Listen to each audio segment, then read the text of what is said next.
This is Stacy McKibben with the Master Communicator podcast, where CEOs, senior leaders, and C-suite executives share their advice. It's 6 questions in 9 minutes because the best leaders know how to share their ideas concisely and quickly. Let's jump right in. Question number 1. In a few sentences, tell us who you are and what you do. Yeah, of course. I'm Lily Ennis. Professionally, I've been in HR for most of my career. For the last few years, I've been in the role of an executive HR business partner. So working in partnership with business leaders to help grow companies and support an engaged workforce. I've mostly been in the tech startup space at SaaS companies, but recently in this last year, I moved into the gaming industry, which has been really fun. Oh, I can imagine that's been going gangbusters this year. Yeah, for sure. With everybody at home, it's been quite explosive this year. I can imagine. Well, I'm curious, as you start to think about kind of leading people, and there's been a lot of change this year.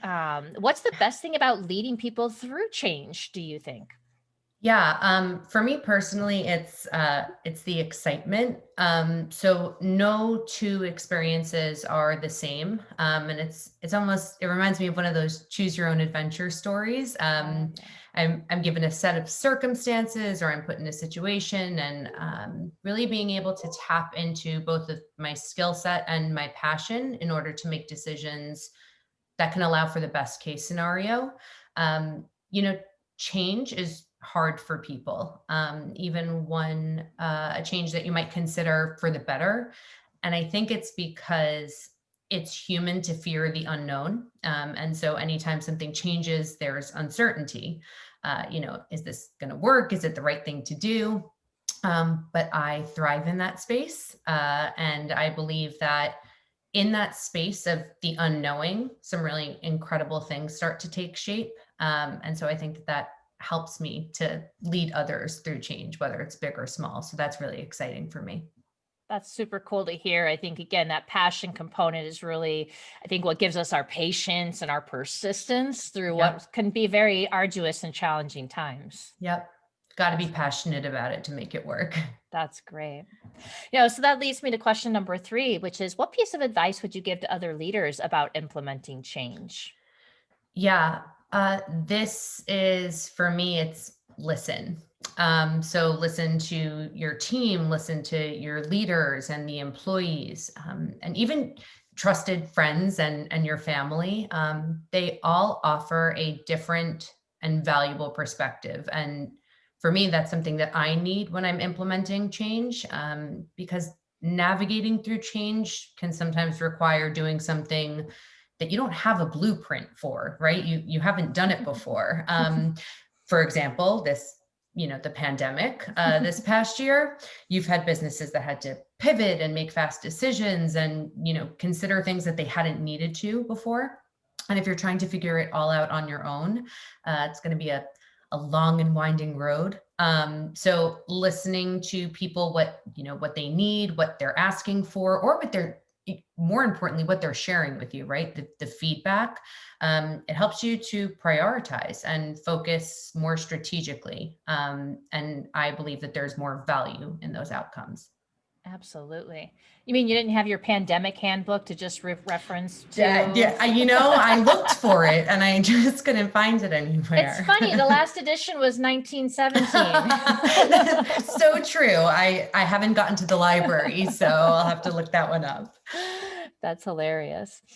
Okay, question 4 for you. I often hear from other leaders that keeping teams engaged remotely can be a challenge, right? Managers are stressed out. They're not able to do that fly-by or drive-by check-in, Yep. right? Because they're all disparate and everybody's in different locations, and they're starting to drive their team crazy with these check-ins. Tell me your thoughts about this. How are you handling it? What are some of the things you're seeing there? Yeah, I won't lie. It can be super challenging. And, especially in HR, those kind of like off the cuff moments, just passing somebody in the hallway that you're talking about, they're so valuable. Right. For me, I like to make sure that the employees or my team, that they have the tools and resources to effectively communicate with one another. This helps people to, remain collaborative, ask questions in real time, share feedback. With that said, you do have to make sure that there's a balance so that people aren't, scheduling these unnecessary Zoom meetings, all day long on your calendar, or sending dozens of emails, all under the false pretenses of staying connected. People will burn out and then they won't have time to, truly be productive. I would also add that investing in your employees goes a really long way. So, especially when you have a remote workforce, offering professional training and development to your workers is an awesome way. It helps recognize their contributions, keeps them engaged and enthusiastic about working for you. So that could be through mentorships, or maybe there are remote webinars that you can offer. But it keeps your teams on a path, a solid path to professional growth, which I think is really important.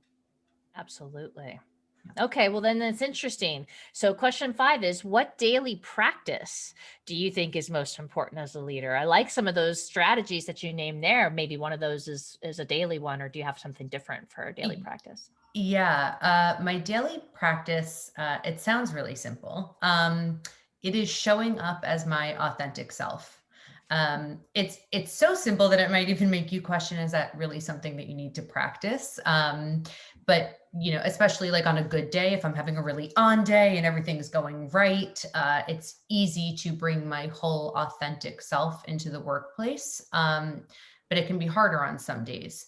So for me, this whole philosophy is really about being human, and showing vulnerability and humility. And when I lean into this philosophy or this practice, it helps me speak up and take professional risks, ask for help when I need it.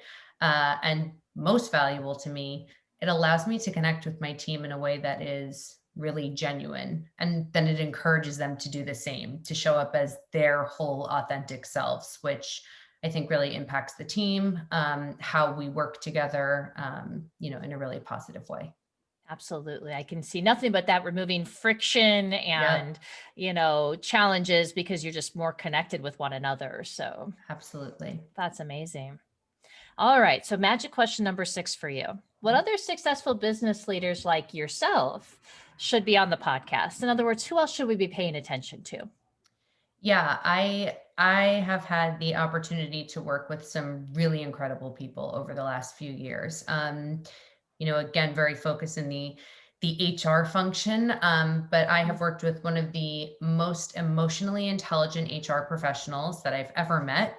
She's been an HR business partner for many years. Her name is Rebecca Escobar, and she's been in the tech startup space, hyper growth companies, really leading through change and navigating all the craziness related to people in the workplace. I've also had the best manager. Her name is Leslie Crow. She is the most supportive, experienced business leader I've ever worked with and worked for. She's incredible at building teams, and she has a really strategic approach to HR, which I value a lot. Oh, that's incredible. Thank you so much. And I definitely encourage listeners to go seek those folks out for getting more information. And I'll be hoping to get an introduction so that we can have them on the show. Absolutely, I can do that for you. Well, it has been such a pleasure, Lily, having you on. Thank you so much for being here. I'm curious, if folks wanted to reach out and introduce themselves, how might they go about doing that? Yeah, absolutely. Please reach out and introduce yourself. You can find me on LinkedIn. It's Lily Ennis. I am not as active at posting on there, but I love going on and sharing everybody else's wonderful posts in the community for sure. Well, that's great. And, my guests know that I will always put your contact information below. So if they want to find you, they can easily do that. Perfect. But this is Stacy McKibben with the Master Communicator podcast. For more ideas and insights, please do go check us out at www.concilioteam.com. And we look forward to seeing you again next time. Take care.